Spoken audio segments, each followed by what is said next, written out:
The first thing I heard coming from inside that cave wasn't my sister's voice. It was clicking. Slow, uneven clicking sounds, like fingernails tapping against stone, except heavier, thicker, almost wet. I should have turned around right then, because less than an hour earlier I had watched something drag my sister screaming into the woods, and whatever took her definitely wasn't human. Then I heard her voice from deep inside the cave. "Ethan, please." And I froze. I knew that voice. I would recognize it anywhere. The way she stretched the second syllable of my name when she was scared. The slight shake in her breathing when she tried not to cry. There was no mistaking it. The problem was, there was no possible way she could have gotten this far ahead of me without making a sound. That was the moment I realized something inside that cave was calling me, using her voice. Earlier that day, the sun had been so bright the road looked like it was melting. Nothing about the drive felt dangerous. Middle of summer, clear skies, warm air drifting through the open windows, the smell of pine trees rolling in waves every time the road curved deeper into the forest. We were supposed to be taking a shortcut, an old logging road our uncle told us would save almost 40 minutes getting to his place. Instead, it stranded us. The car didn't sputter, it didn't shake, it just lost power. Quietly, like someone had turned something off that wasn't supposed to turn off. I turned the key again. Nothing. "Try it one more time," Maya said. I did. Still nothing. She checked her phone and frowned. "One bar. Wait, it's gone." I checked mine. No service. We sat there for a minute, heat building slowly inside the car, the silence stretching longer than it should have. "It's fine," I said. "Someone will come through eventually." But the truth was, we hadn't seen another car for nearly an hour. I stepped outside, popped the hood, and stared at the engine like I had any idea what I was looking at. Heat rolled upward into my face, carrying the smell of metal and dust. Behind me, Maya said quietly, "I don't like this place." "It's just the woods." "No, it feels like something's wrong." I didn't answer, because I knew exactly what she meant. The forest wasn't silent. Insects buzzed everywhere, leaves shifted occasionally in the wind, branches creaked in the distance. But it still felt empty, like something had cleared the area out. A few minutes later, we heard a voice somewhere in the trees. "Hello?" It sounded distant, human enough to be believable. I stepped closer to the tree line. "Hello?" No response. Then Maya moved slightly ahead of me, squinting into the shadows. "I thought I saw someone." The bushes shifted. At first, I thought it was just a person stepping forward. Then I realized the proportions were wrong. Too tall, too thin. Its arms hung just a little too long at its sides. "Maya," I said slowly, "come back." She turned, but she didn't get the chance. The thing moved in 2 silent steps and grabbed her. She screamed my name once, and then they were gone. I ran after them immediately, crashing through branches, yelling her name over and over. I expected to hear footsteps, leaves breaking, something to follow. There was nothing. Just the forest. Endless trees in every direction. I don't know how long I searched. 10 minutes, 30, maybe longer. Then I heard her voice again. "Ethan!" Relief hit me so hard my knees almost gave out. "Maya? I'm over here." The sound came from uphill, somewhere beyond a rocky ridge. I ran toward it, pushing through brush, slipping on loose dirt as I climbed. "I'm coming!" "I'm here!" she called again. Her voice sounded strained, weak, like she had been crying. When I reached the top of the ridge, I saw the cave entrance carved into the hillside. Dark, cold air spilling outward across the ground. "Maya?" I called. "I'm in here!" Her voice echoed strangely, bouncing deeper inside the tunnel. I stepped closer, and that's when I noticed the footprints, dozens of them. Long, narrow, barefoot impressions pressed into the dirt around the entrance. That was when I heard the clicking for the first time. Soft, then louder. Click, click, click, like teeth tapping together somewhere in the darkness. I should have left. Instead, I leaned forward slightly and let my eyes adjust to the shadows. At first, I thought the shapes inside were rocks. Then one of them moved. Something pale slowly unfolded itself from the cave wall like it had been crouched there for hours. Another shape behind it lifted its head, then another, and another. There weren't one or two of them. There were dozens. Thin bodies pressed along the stone, shoulders twitching slightly, heads tilted at angles no human neck should hold. Some stood upright, others crouched low on all fours, fingers spread across the ground like they were ready to spring. Their eyes reflected the faint daylight from the entrance, dozens of small white glows staring directly at me. And in the middle of them, something smaller sat hunched forward, wearing my sister's hoodie. "Maya?" I whispered. The figure lifted its head slowly. The face wasn't hers. The skin stretched too tight across the cheekbones. The mouth hung open slightly, breathing in short, wet bursts, like it was still learning how to use it. Then the corners of its lips pulled back farther than they should have been able to. Behind it, the others began shifting, feet scraping softly against the stone, fingers tapping, heads tilting one after another as if they were trying to understand me. Then, in perfect unison, every single one of them smiled. "Ethan," they said, using her voice. One stepped forward, then another. Then all of them started moving at once. That was when I turned and ran. I barely made it 10 feet downhill before I heard them burst out of the cave behind me. Dozens of hands and feet slapping against the dirt, branches snapping as they poured into the trees. I could hear them spreading out, some crashing directly after me, while others moved parallel through the forest like they were trying to cut me off. They weren't just chasing me, they were steering me. I sprinted harder than I ever had in my life, lungs burning, branches whipping across my face as I forced my way downhill toward the road. Twice, I thought something grabbed the back of my shirt. Once, I heard footsteps so close behind me I could feel breath at the back of my neck. But I didn't look back. When I finally burst out of the tree line and saw the road, I didn't stop running until I slammed into the side of the car, nearly dropping the keys trying to unlock it. The second I got inside, I locked the doors. Not because I thought it would stop them, but because it felt like the only thing I could still control. Through the windshield, the forest stood completely still. No movement, no sound, like nothing had followed me at all. Search teams came later. Police, dogs, helicopters, everything. They found the cave. They didn't find Maya. I never told them what I really saw in there, because I knew no one would believe it, and because a part of me is still afraid they would. Sometimes, late at night, when the house is completely quiet and my phone suddenly drops to no service, I hear something outside my window.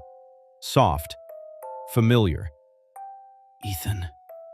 Exactly the way my sister used to say my name. At first, I told myself it was just the wind moving through the trees. That's what I wanted to believe. But then, it started happening more often. Sometimes the voice comes from the hallway instead, just beyond my bedroom door. Quiet, almost careful, like something is standing there, listening, waiting to hear if I move. Other nights it comes from the backyard, just past the edge of the porch light where everything turns black. I don't look outside anymore, because the last time I did, I thought I saw something standing near the tree line. Tall, thin, perfectly still. At first, I thought it was just a shadow, until it shifted slightly and the porch light caught the outline of a familiar hoodie. And just before it stepped back into the darkness, it called my name again. Most horror stories are about monsters breaking in. These aren't. These are about the rules people make after something has already learned how to wait. Tonight, you'll hear two stories. Both take place inside normal homes. Both start with small, explainable things: a locked door, a familiar voice, a sound that shouldn't be there. And both end the same way. Not with a chase, not with a scream, but with the realization that whatever was outside is already inside.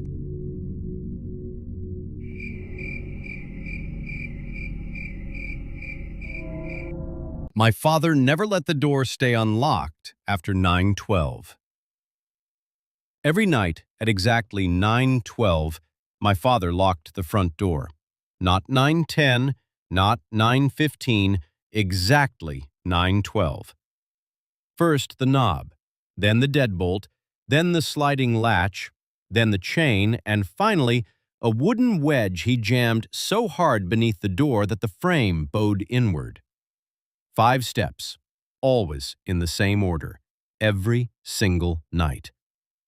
My mother used to joke about it. "Your dad just likes routines," she'd say.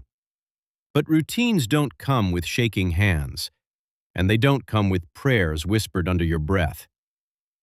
The first time I realized something was wrong, I was 7 years old. It was 9:10, and my parents were screaming. "You locked it too early," my father shouted. I know, what does it matter? It matters because they listen." "Stop it, Daniel, you're scaring him." "I said unlock it." I peeked into the hallway just as my mother yanked the door back open. "I'm going outside," she snapped. "I need air." My father went pale. "Rachel, don't." She laughed. "Oh my God, not this again." "They follow late sounds," he whispered. "They learn voices." She froze, then rolled her eyes. "I'll be 5 minutes." The door slammed behind her. The house went quiet. Too quiet. I stepped forward. "Dad, is Mommy coming back?" He stared at the door, didn't answer. Finally, he knelt in front of me and forced a smile that didn't reach his eyes. "She's strong," he said. "If anyone can make it through the night, she can." "Make it through?" His mouth opened, and before he could answer, a soft alarm chimed from his pocket. The tune was cheerful. Wrong. 9:12. His eyes went wide. He ran. Locks snapped shut one by one. Lights went off. Curtains yanked closed. He grabbed me and dragged me to the couch, wrapping one arm around my chest and clamping a hand over my mouth. "Don't breathe loud," he whispered. Then, tap, tap, scratch. Something touching the door. My father started praying. "Lord, shield this home. Blind what walks in darkness. Turn their eyes away." A knock. "Daniel?" My mother's voice. My heart jumped. "Open up, it's freezing." I tried to speak. His hand tightened. "Daniel, stop joking." Another knock. Then, hello?" Her voice changed, confused.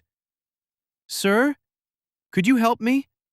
I think something followed me." My father squeezed me so hard it hurt. "Please," he whispered. Please don't let it learn her voice. A scream, short, wet, then silence. We buried an empty coffin a week later. No body, no blood, no answers. Everyone blamed my father, called him a coward, said he let his wife die. He never argued. He just added more locks. 15 years passed. My father never left the house after sunset. He never let guests stay late, and he gave me 3 rules when I started dating. Always be inside before 9. Never unlock anything until sunrise, and always, always say the night prayer. Now I'm 23, and tonight my girlfriend Hannah is late. It's 9:11. She texted 10 minutes ago. Traffic's bad, almost there. My father is pacing, sweating, checking the clock every few seconds. She won't make it, he whispers. She will, I say. Dad, relax. She's going to knock after the sound window, he says. I don't understand. I call her. Hannah, where are you? Like 7 minutes away? My stomach drops. Turn around, I say. Go to your parents. What? Why? Just go. My father rips the phone from my hand. Hannah, he says quietly, listen to me very carefully. If you can't reach a house before 9:12, lock yourself in your car, lie flat on the floor, and do not answer anyone who says your name. 9:12. The alarm chimes. Locks snap shut. The wedge slams into place. I run for the door. My father throws me to the floor. No! A knock. Honey? Hannah, crying. I'm here. Please, open it. I scream. I fight. He covers my mouth. Then, another voice, right outside. Wrong. Sir, can you help me? Too careful. Practiced. Hannah screams. Glass shatters. Something heavy slams into the porch. I bite my father's hand, hard. He yells, and I run. I rip out the wedge, undo the chain, throw the door open. Hannah is there, bleeding, cornered, holding a broken bottle. Above her, something standing backwards, its legs bent the wrong way, its arms dragging, its skin dark like burned plastic, and its face covered by a pale, smiling mask. It turns, looks at me, and clicks. Like it's excited. It jumps. I hit the floor. It doesn't bite. It presses its face to my mouth, sniffing, learning, tasting. Then, a gunshot. The thing flies off me. My father stands shaking with a rifle. Get away from my son! They fight, screaming, blood. Hannah stabs it. It throws me into the wall. Everything goes black. When I wake, it's morning. The door is gone. The porch is destroyed. 2 cars sit empty in the driveway. No father, no Hannah, no tracks. The hospital tells me I imagined it. The police never come. They give me a pamphlet about trauma, about monsters that don't exist. But tonight, it's 9/11 again, and I live alone now, and someone just knocked on my door, using my father's voice.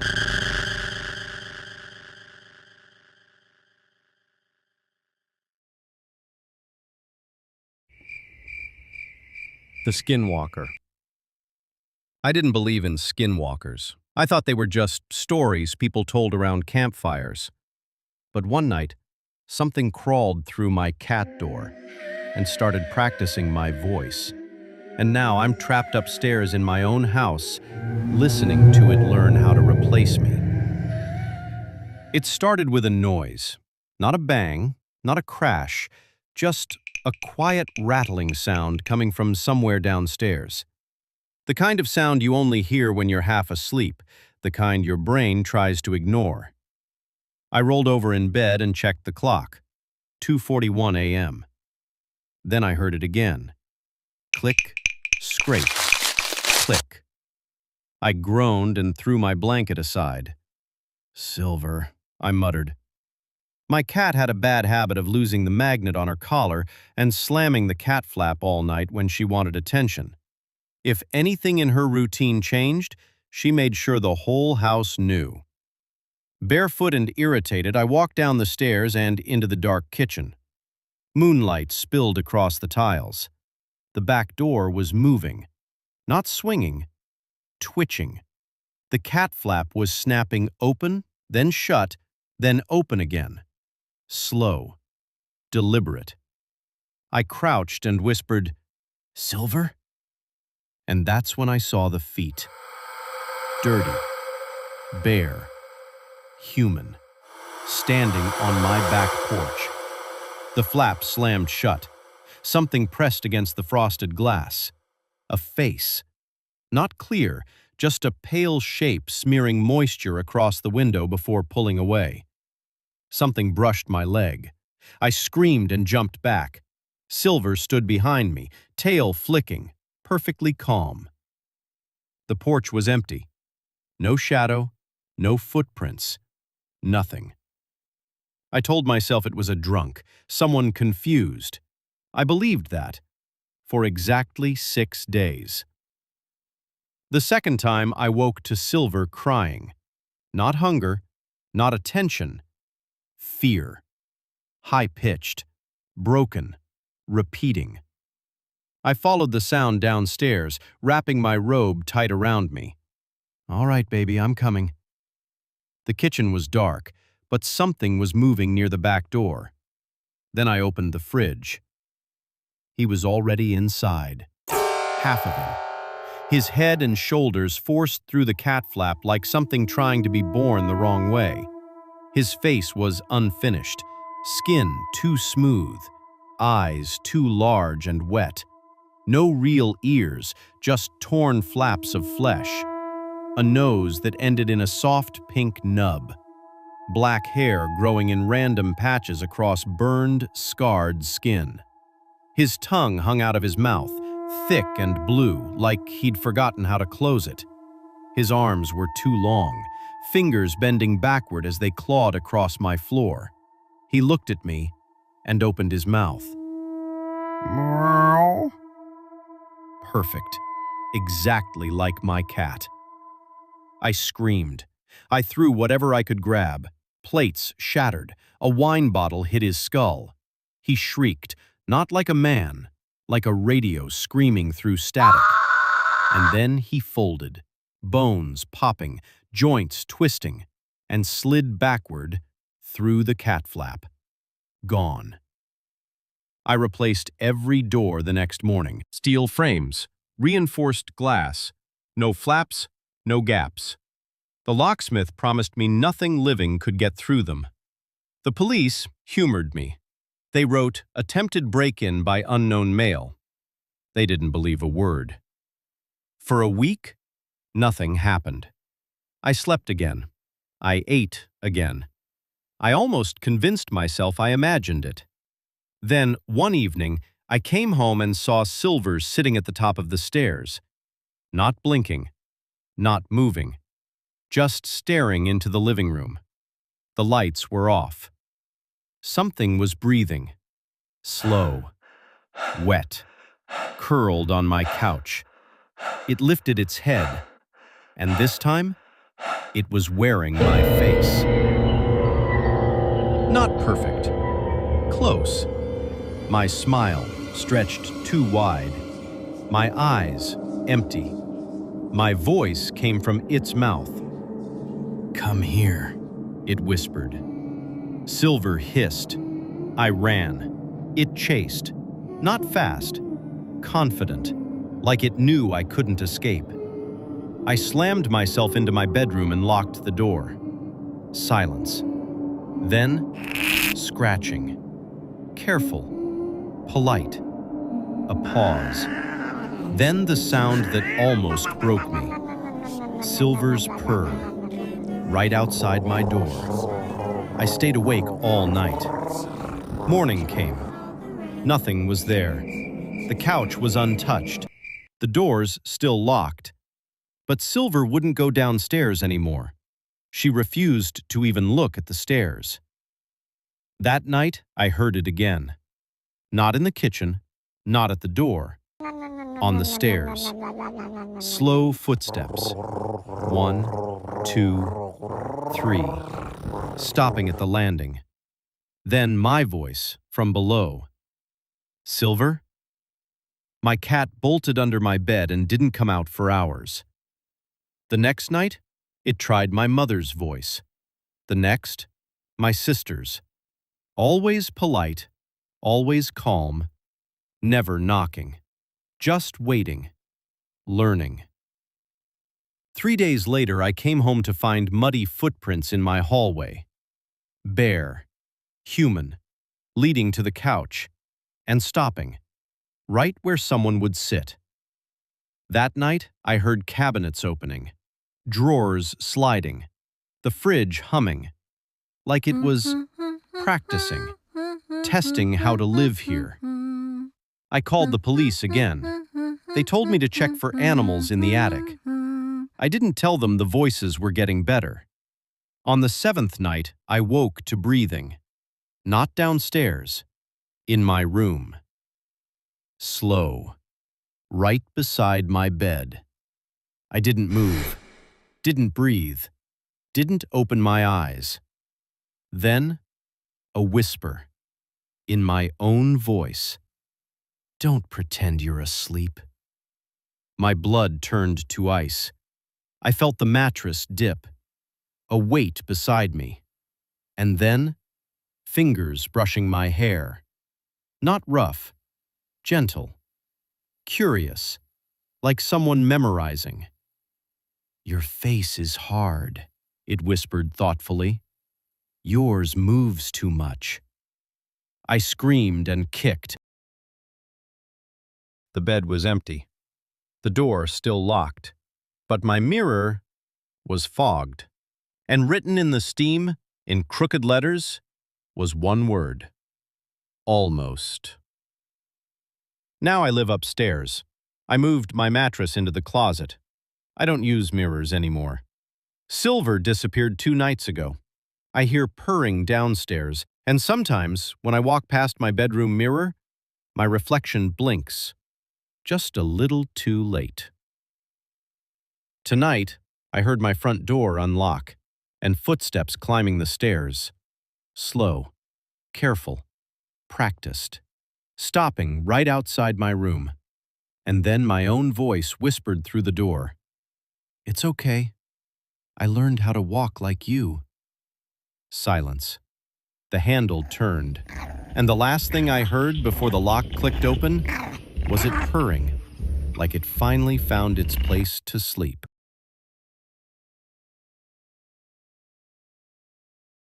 I've learned there are places where silence isn't natural, where frogs stop singing, where the wind starts calling names, and the people who answer don't come back the same. These are 2 stories about what happens when the wilderness finally listens back. The pond.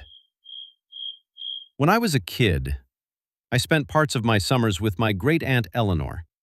She lived far outside town, past the last streetlight, past the last house, where the woods swallowed everything else. Behind her home was a pond. At night, the frogs were unbearable. They croaked so loudly it felt like the sound was inside the walls. One night, I finally complained. I asked her why she didn't just scare them off. She didn't smile. She turned off the lamp, sat beside me, and said, "The frogs aren't noise. They're warning." She told me about a couple who once lived near a pond just like ours. The husband hated the frogs, said they kept him awake, made his skin crawl. So every night, he trapped them. Buckets, nets, bare hands, one by one, until the pond went quiet. That same night, something came out of the trees. She said it was tall but not upright. Too many joints, too many bends.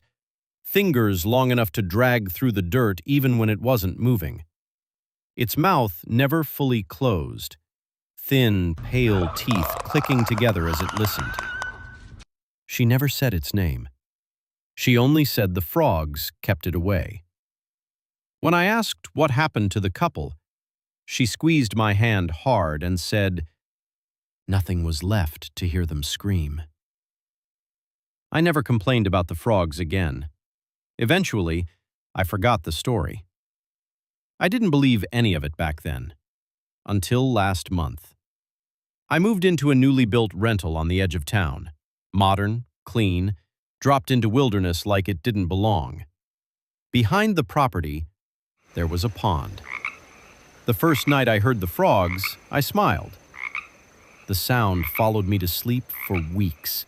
A wall of noise, like nothing could move without being noticed. Then tonight happened. At 2:17 a.m., I woke up freezing. Not chilly, cold. The house was dead still. No breeze, no insects, no frogs. The silence felt wrong. Not empty. It felt like something was listening. I stood in my living room, staring at the window facing the pond. I couldn't see the water, but I knew exactly where it was. My reflection stared back at me. Then it lagged, just slightly, like it was thinking before copying my movements. Something moved behind it, too fast, too wrong to be an animal. I told myself I was imagining it. That's when I heard a wet clicking sound, slow, deliberate, right outside the window. I stepped back and felt something cold under my foot. I looked down. Mud. Wet, streaked mud leading from the back door, across the floor, stopping right where I stood. Behind me, the clicking stopped. Something inhaled, right next to my ear.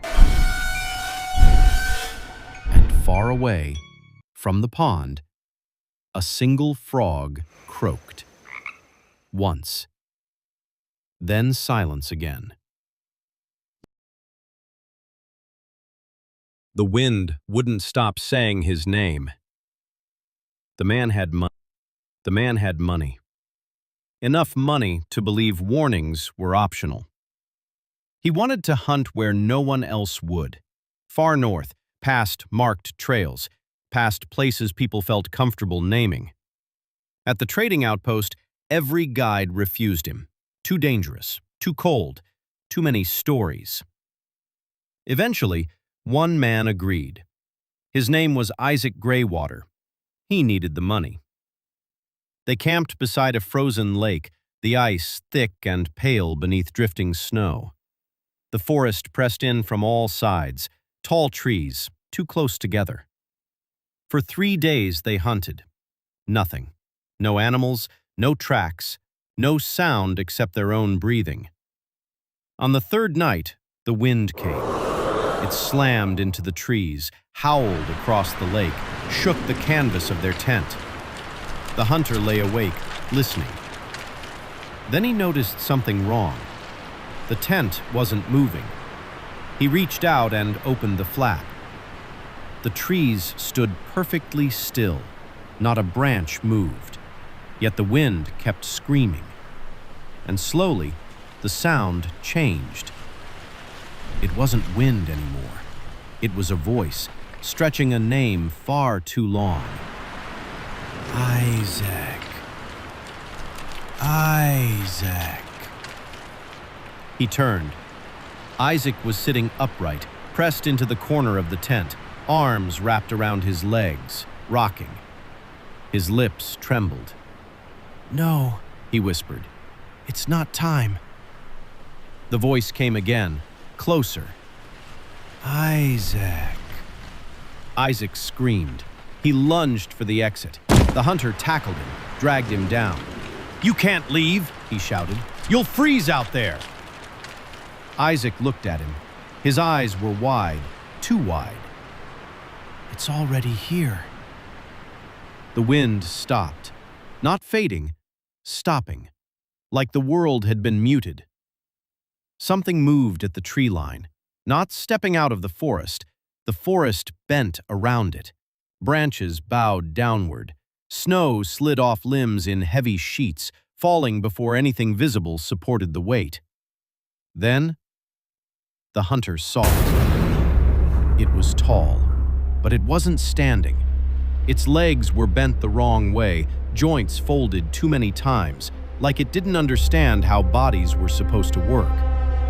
Its torso leaned forward, stretched thin, ribs shifting under skin pulled tight by cold. Its arms were too long. Hands hung below its knees. Its fingers dragged across the snow without it bending, carving dark lines into the ice. They never lifted. Its head tilted upward, like it was listening to something far above the clouds. Then, it snapped its attention to Isaac. The sound it made wasn't a growl. It was a breath, a long, hollow inhale that pulled frost off the ground and into its mouth. The hunter saw its face, only for a second. Skin pale and stretched, eyes sunk too deep, a mouth split too wide, filled with thin white teeth that clicked together softly, listening. Isaac screamed. The thing didn't touch him. It didn't have to. The air moved. The wind wrapped around Isaac and dragged him across the snow, his body skidding violently toward the lake. "My feet! They're burning!" His boots carved twin lines behind him as he was pulled faster and faster. Then, he lifted, straight up, like gravity had let go. The wind roared once more, and then, nothing. The trees stood still. The night went quiet. At dawn, the hunter followed the tracks. They led through the woods, down to the lake, out onto the ice. Then they changed, each step longer than the last. Impossible. No human stride could do that. It looked like Isaac hadn't been running anymore.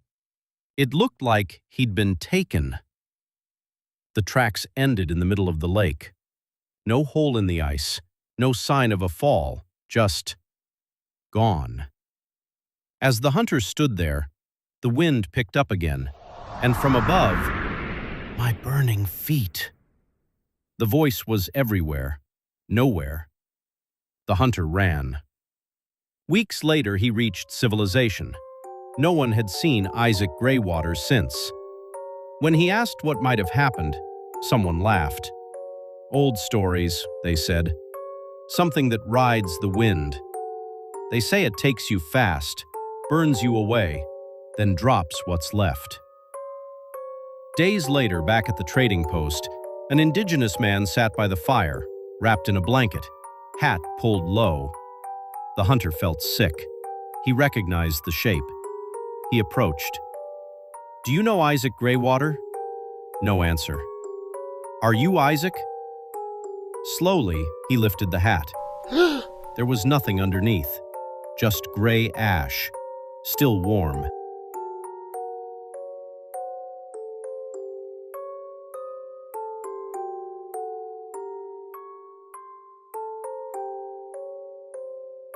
I didn't believe in Wendigos until one of them learned my name and followed me to where I was sleeping.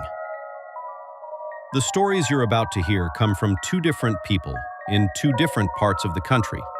They had never met, they weren't looking for trouble, and they didn't know what a Wendigo really was until it was already too close. These are their stories. I met a Wendigo on the loneliest road in America. I learned something the hard way as a truck driver. The road doesn't just watch you. Sometimes, something on it follows you. I've been an over-the-road truck driver for a few months now. When I first took this job, I thought it would be exciting. Travel the country, see the sights, come home with stories. I was right. I do have stories. I just don't tell them to anyone I know because I'm not sure they'd believe me. My name is Jordan. I'm 22 years old. I drive solo for a large trucking company I won't name for obvious reasons.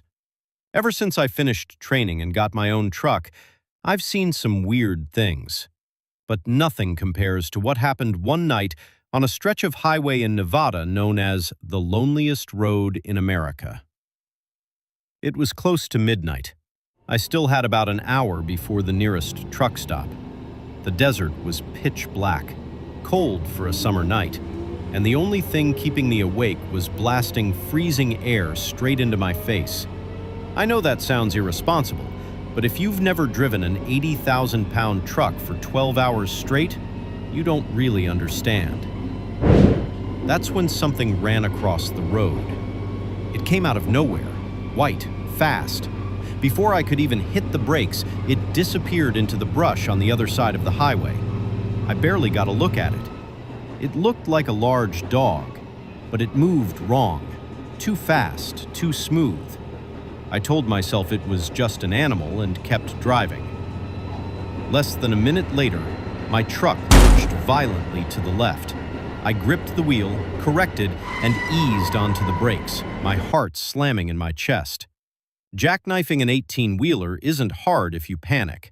Once I regained control, I pulled over at the first safe spot I could find. I stepped out of the cab and walked around the trailer. That's when I saw it.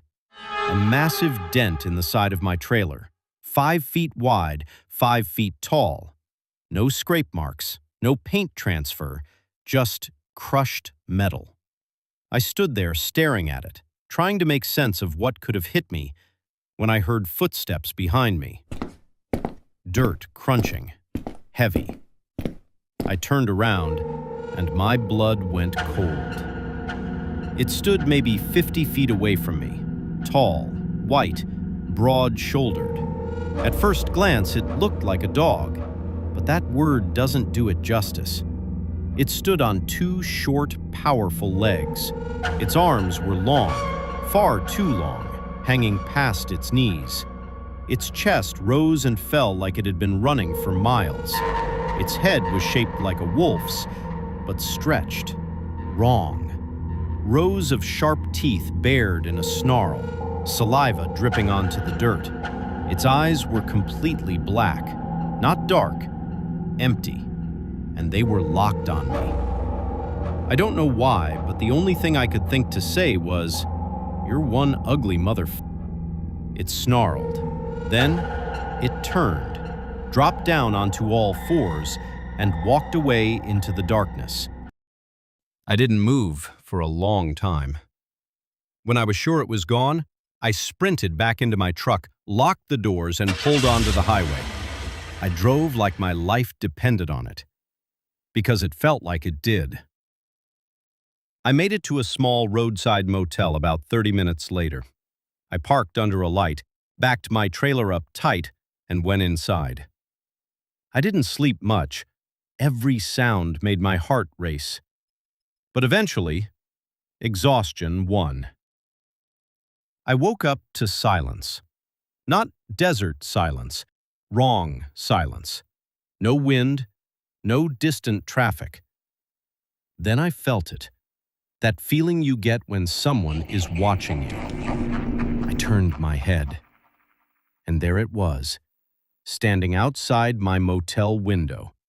It was closer now, taller. Its head nearly touched the second-story balcony railing. Its breath fogged the glass. And it was smiling. Not with joy, with hunger. Its black eyes stared straight through me. Then, Jordan. I hadn't told anyone my name. I grabbed the only thing I could think of, my truck's air horn remote. I yanked open the curtain, slammed the button. The sound exploded into the night. The creature recoiled, shrieking in pain, clutching its head. Lights snapped on across the motel, doors opened, people shouted, and just like that, it dropped down onto all fours and vanished into the darkness. I checked out at sunrise. I didn't report anything. I didn't ask questions. I just drove. I still drive, but I don't stop in the desert anymore. Because the road isn't empty. And some things out there never forget a face. I encountered a Wendigo while hiking, and it took my dog. I don't really know how to start this, and honestly, I don't even know if I should be telling it. I already know most people won't believe me, and that's fine, because even now, I still don't fully understand what happened. But this isn't just a scary story to me. It eats at me every single day. I love hiking. Always have. I'd go out into the mountains with my German shepherd, Kyrie. She was 3 years old, strong, smart, and fearless. We'd hike early mornings, far from crowds, deep into places where you could forget people even existed. I live near the Utah mountains, so trails are everywhere, but I wanted something new, something quiet. So one night, I was scrolling through all trails. Most hikes had hundreds of reviews, photos, warnings, tips, but one trail sat at the very bottom of the list. One review. Just one. It said, "Good." That was it. I should have listened to the feeling I got right then, but I didn't. The next morning, Kyrie and I drove out before sunrise. The road leading to the trail was wrong, narrow, hidden, barely wide enough for one car. No signs, no other vehicles. I never saw another person. When I reached the parking lot, if you could even call it that, there was room for maybe 3 cars. I parked facing the road, just in case. I leashed Kyrie, checked my gear, knife, first aid, food, and then we stepped onto the trail. For the first half hour, it was beautiful. Tall trees, morning light filtering through branches, birds calling somewhere far away. I relaxed. Eventually, I let Kyrie off her leash. She always walked ahead of me, always alert, always calm. Until she wasn't. We reached a meadow, wide, open, perfectly still. On the far side, I could hear a river and a waterfall. And then, the smell hit me. Rot. Thick, burning. It filled my nose so fast my eyes watered. I lifted my shirt over my face, gagging, and followed Kyrie's gaze. In the middle of the meadow stood a deer. A massive one. Its antlers stretched unnaturally wide, like twisted branches clawing at the sky. It was beautiful and horribly wrong. Kyrie froze. Her hackles rose. She whimpered. Then the deer turned its head and looked directly at us. I'm Native American. I grew up with stories. Stories meant to scare kids into behaving. Stories meant to stay as stories. But in that moment, I knew. Not logically, not rationally. I just knew. It wasn't a deer. The thing stood up. Straightened onto its hind legs, it was impossibly tall, too tall. And as it turned toward me, I heard a voice. Not with my ears, but inside my head. I am of this land. Then it ran. I screamed, grabbed for Kyrie, and ran. Branches snapped behind me like gunshots. Trees cracked. Something huge was tearing through the forest. Fast, too fast. I could hear it breathing. I could hear it getting closer. Then, silence. I looked back. It was gone. But Kyrie was gone too. I called her name. Then the ground disappeared beneath my feet. I fell, hit my head, blood warm on my face. And that's when I heard her cry. She slammed into me. My dog, covered in blood, her neck torn open. She was whimpering, barely breathing, and then the forest screamed back. I picked her up. I don't know how. She weighed 85 pounds. I just ran. Toward the waterfall, toward the noise, toward anything that wasn't it. When I reached the rocks, the creature landed behind me. I turned. Its eyes were empty, black, or maybe hollow. I threw Kyrie's pack at it, the raw meat spilling out. It hesitated, then crawled forward. Not like a deer, like something broken, wrong. A monster. The waterfall crashed over me as I pressed Kyrie against the stone. The thing stood tall again, reached out, and then another scream echoed through the forest. Not human, not animal. The creature snapped its head toward it, paused, then spoke again, inside my head. I am of this land. And it left. I made it out. Kyrie survived, barely. They said it was a bear. They pulled a 4-inch tooth from her neck. They said it was strange. The trail? It doesn't exist anymore. I've never found it again. I don't hike now, and I never let Kyrie out of my sight, because the woods aren't empty, and some things out there don't care if you believe in them or not.